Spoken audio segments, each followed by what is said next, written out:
Good morning, everyone. And today we're going to be talking a little bit about how to read music notation. What I have here on the screen is actually page 79 of your SMS textbook. So if you would like, you could turn to that page and follow along, or else just follow along on the screen. And what we have on this page is a diagram that shows how the notes of the keyboard correspond to the notes of the staff. When we play the piano, we use what we call the grand staff.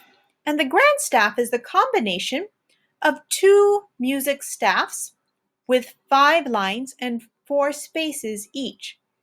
The topmost staff is called the treble clef staff.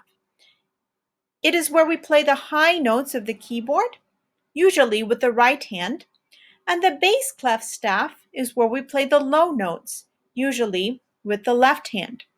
When we play the piano, because we play with 2 hands, we put these staffs together and create the grand staff.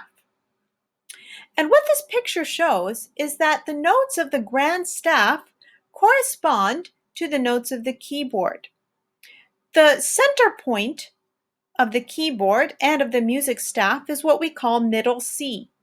Here is middle C on the keyboard. On the staff, middle C is on a single line called a ledger line, which separates the treble clef from the bass clef staff and kind of divides the staffs in half. Now, as we go up from middle C, we have one note corresponding with each key of the keyboard. Middle C, then D is on a space, E is on a line, F is on a space, G is on a line, A is on a space, B is on a line, C is on a space, etc. Going down, we have middle C, B is on a space, A is on a line, G is on a space, F is on a line, E is on a space, D is on a line, C is on a space.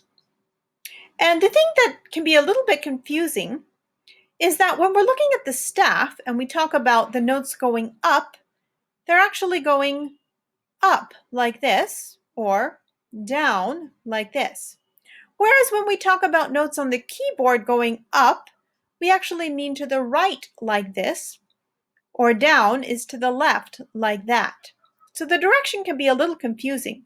So one way to think about it is that if I were to turn my keyboard on its side, then the notes would correspond to the notes of the staff, with the upper notes here and the lower notes here.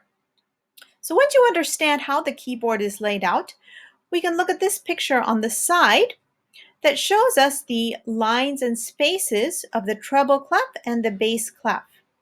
The lines of the treble clef are E, G, B, D, F, and it's helpful to think of a sentence that goes with those letters. For example, every good boy does fine.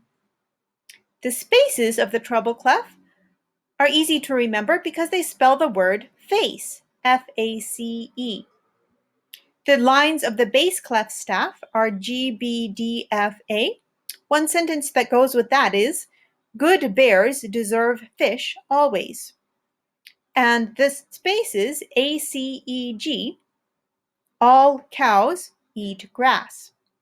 So I would encourage you to spend some time memorizing those sayings, or if you have a better sentence, it doesn't really matter as long as you have a way of remembering that. And then getting really comfortable being able to name any note that you see on the staff so that you can become a good sight reader. Thank you.